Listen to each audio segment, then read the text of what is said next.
Welcome to the deep dive. Today we're really getting into something, well, a bit spooky, to be honest. It's the story The Whispers in the Fog, set in one of those creepy old manor houses. You know the kind, right? Outskirts of a forgotten village, kind of place where you'd swear the fog never really clears and, well, you could almost believe the shadows are talking to each other. And speaking of those classic settings, it's fascinating how they tap into, like, our deepest fears, you know? Isolated village, ancient forests, a marsh that seems to swallow everything.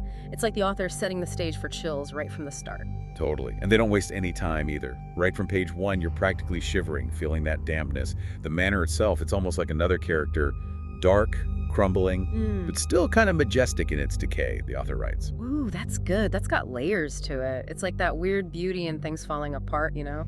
Time carving stories into the walls, every broken window, another secret. Makes you want to know more, even if it's a little scary. Exactly. So enter our protagonist, Nina. New to the village, maybe looking for a fresh start, a little peace and quiet. But here's where it gets interesting. Unlike everyone else who steers clear of the manor and its creepy stories, she's drawn to it. What's up with characters like that? The ones who run towards the things most of us would run screaming from. The curious mind, right? That pull towards the unknown. Even if your gut's telling you to turn around, it takes a certain kind of person.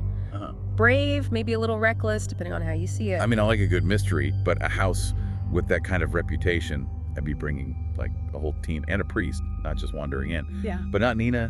Nope, she decides to explore.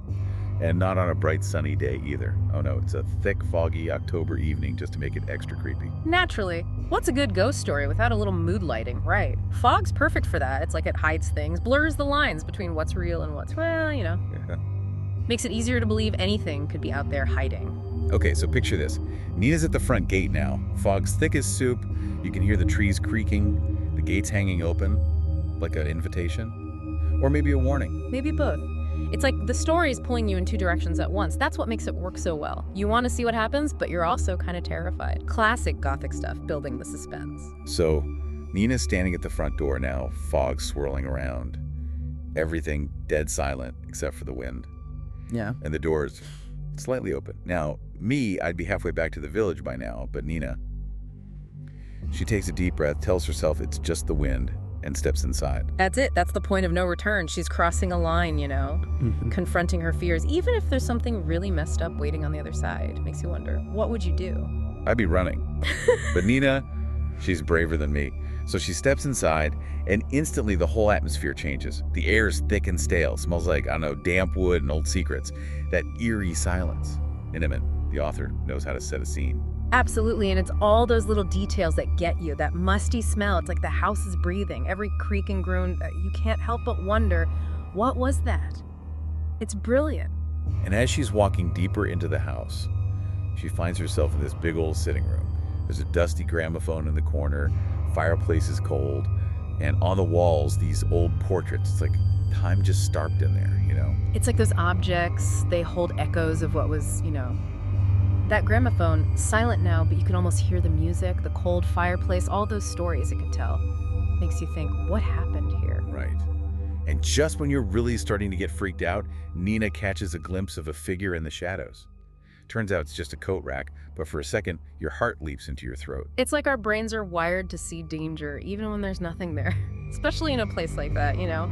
Every shadow seems to move, every sound could be, well, anything. You're telling me.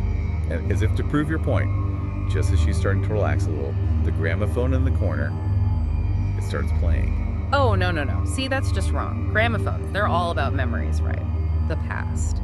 But when they come alive on their own, that's bad news. Talk about a jump scare.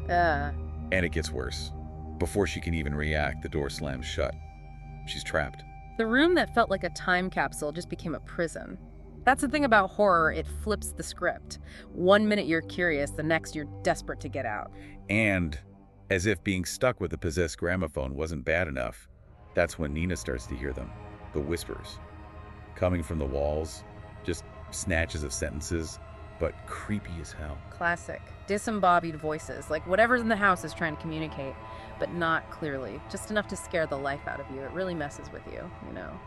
Hearing those little bits, trying to make them fit, like a puzzle in the dark.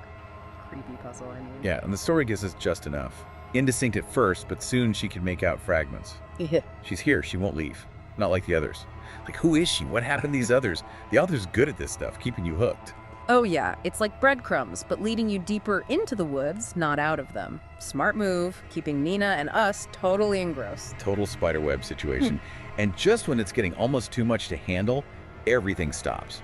Gramophone goes quiet, whispers disappear, the door just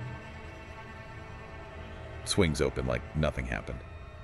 I don't know about you, but I'd feel a tiny bit better for a second there. Yeah, right. Like that ever lasts in these kinds of stories. It's that false sense of security, you know, horror movies love to do that, lull you in, then bam. Exactly. Yeah. So Nina, she's understandably freaked out, makes a break for the front door, right? Freedom. Except, of course, it slams shut before she can get to it. And if that wasn't bad enough, footsteps on the stairs, slow, heavy, coming closer. Oh man, you can just hear that, can't you? Right. Footsteps, they make it real. It's not whispers anymore, not music. Something's there with her. My heart rate's up just thinking about it. So, Nina, she spins around, shines her flashlight up, and there, at the top of the stairs, a woman. There it is, the thing you've been dreading but kind of hoping to see all along, you know? Feared, Oh. but it's got a face now. And not just any face either. The author describes her as, and I quote, pale and gaunt, with sunken eyes and a tattered dress that seemed to melt into the shadows. Nightmare fuel right there. It's like the house itself, but in human form or something. Falling apart, scary. But the worst part, she is the scary part. All those whispers, all the bad vibes, that's her. Okay, officially creeped out. And if that wasn't enough, as this woman starts down the stairs, the whispers come back. Louder, more insistent.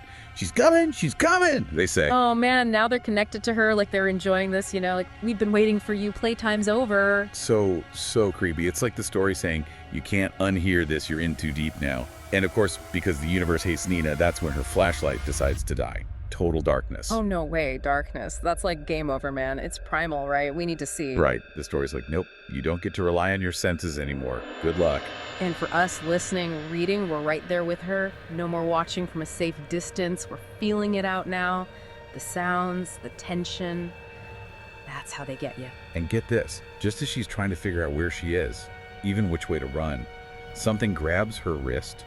Cold, clammy fingers. Nuh-uh. Nope, that's it. Game over. You know it's real when they touch you. Chills, totally chills. So Nina, she's running on pure terror now, breaks free, stumbling through the dark. Those whispers are right behind her. Every door slams shut as she gets close, like the house is hurting her somewhere. Oh God, where else could it be? It's always the cellar in these situations, isn't it? The heart of the darkness, literally. And down she goes, creaky stairs, into the unknown. I don't think she's just going into the cellar, though, do you? It's like something bigger, deeper. And it is creepy down there, like super creepy. It's this huge, echoey space, and there are these weird symbols carved into the walls like someone used a cheese grater on the stone. It's like stepping back in time, Yeah. or maybe sideways into a whole other world. You know, it's like all the paths in the house were leading here, Yeah. right, to this one spot. Like it's the, I don't know, the heart of the weirdness. And the symbols, forget that. I'd be looking for the get me out of here symbol, you know? They give me the chills just thinking about it. Right. Like, Indiana Jones should be busting in any minute, except way scarier. And then there's the main attraction, right in the middle of the cellar. This circle of old chairs all falling apart. But that's not the worst part. In each chair, a skeleton just sitting there. Okay, stop. You're doing this on purpose, right? That's straight out of a nightmare. It's like they're saying, this is what happens. You join the club or you don't. Shivers, man. Right. Like, pick your poison, Nina. And as if she didn't have enough to worry about, she sees something else. At the back of the cellar, a faint light, like a reflection off something shiny. Oh, no. You know where this is going. Mirrors and spooky stories. Never ends well. Yeah, it's like that old saying, what is it? Curiosity killed the cat, but the reflection in the mirror brought it back wrong. Or something like that. Anyway, Nina, being Nina, she walks towards it, wipes off the dust, and you're not going to believe this. Let me guess, she sees herself, but not really. Worse, it's the woman from the stairs. Right there in the mirror, staring at her, smiling. That creepy smile. Man, I hate when that happens. It's like mirrors. They don't show you what us, they show you what they want you to see. You know, it gives me the chills just thinking about it. Tell me about it. So Yeah. what happens next? Well, the mirror, it's like it's beckoning, drawing her in. Nina, she can't resist. She reaches out her hand. That's it, isn't it? The story just ends. We never find out what happens to her. Nope. The author leaves us hanging. Did Nina get sucked into the mirror? Did she become another skeleton in the cellar? Or did she find a way out? We'll never know. That's what makes it so unsettling, though, right? We're left with that creepy image, those unanswered questions. It makes you think twice about exploring creepy old houses. You got that right. Some mysteries are best left unsolved. Thanks for joining us for this deep dive. Until next time, keep your flashlights charged. And remember, sometimes it's what you don't see that's truly terrifying.